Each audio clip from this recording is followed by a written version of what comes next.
Good evening, friends and students. This is Dr. Imran Khan, Associate Professor, DAV College, Siwan, Department of Psychology.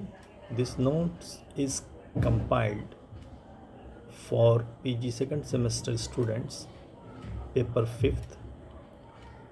It deals with Robert Winch need complementary theory.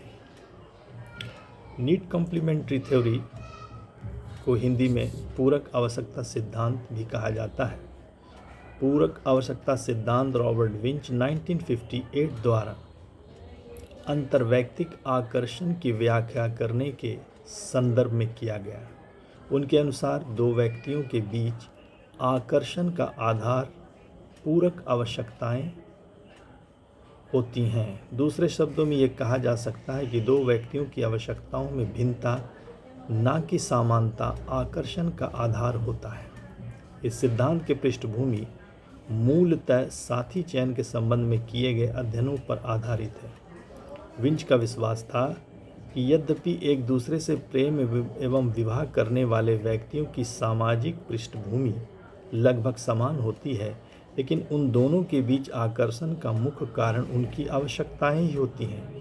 जैसे पुरुष के लैंगिक आवश्यकताओं की पूर्ति स्त्री से एवं स्त्री के लैंगिक आवश्यकताओं की पूर्ति पुरुष से होती है, इसलिए उनके बीच सदा आकर्षण बना रहता है। विंच ने पूरक आवश्यकताओं से उत्पन्न होने वाले अंतर्वैयक्तिक आकर्षण में दो कारणों का उल्लेख किया है।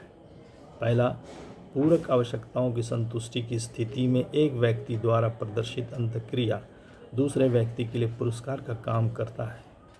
जैसे प्रभुत्व आवश्यकता की अधिकता वाला व्यक्ति अधीनता आवश्यकता की अधिकता वाले व्यक्ति की ओर स्वाभाविक रूप से आकर्षित होगा।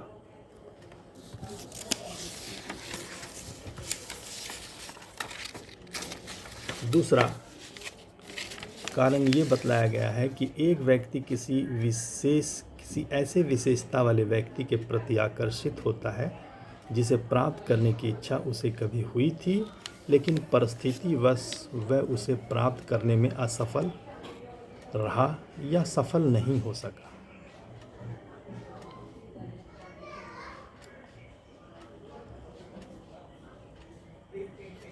विंच 1958 ने पूरक आवश्यकता के दो प्रकार बतलाए हैं, type 1 complementary need, type 2 complementary need.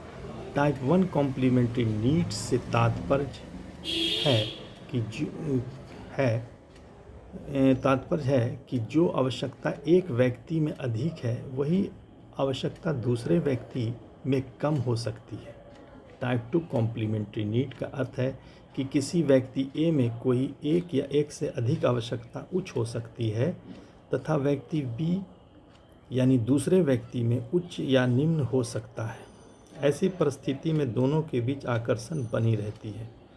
पूरक आवश्यकता सिद्धांत के समर्थन में कुछ प्रयोगात्मक साक्ष्य भी उपलब्ध हैं, जिनमें Bowerman and day 1960, सेलेंसबर्ग and B 1960 आदि प्रमुख हैं।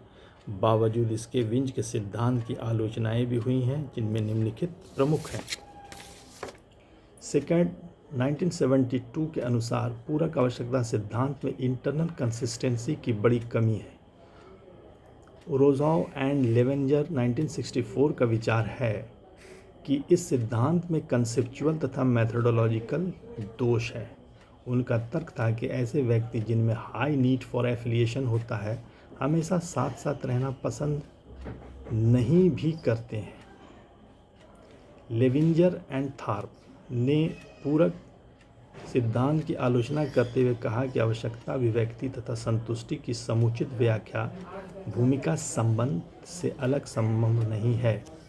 उनके अनुसार व्यक्तित्व आवश्यकता उसी हद तक आकर्षण से संबंधित होती है जिस हद तक मित्रता, विवाह या अन्य विशिष्ट परिस्थिति में व्यक्तियों की रोल एक्सपेक्टेशन को पूरा करने में सहायक होती हैं।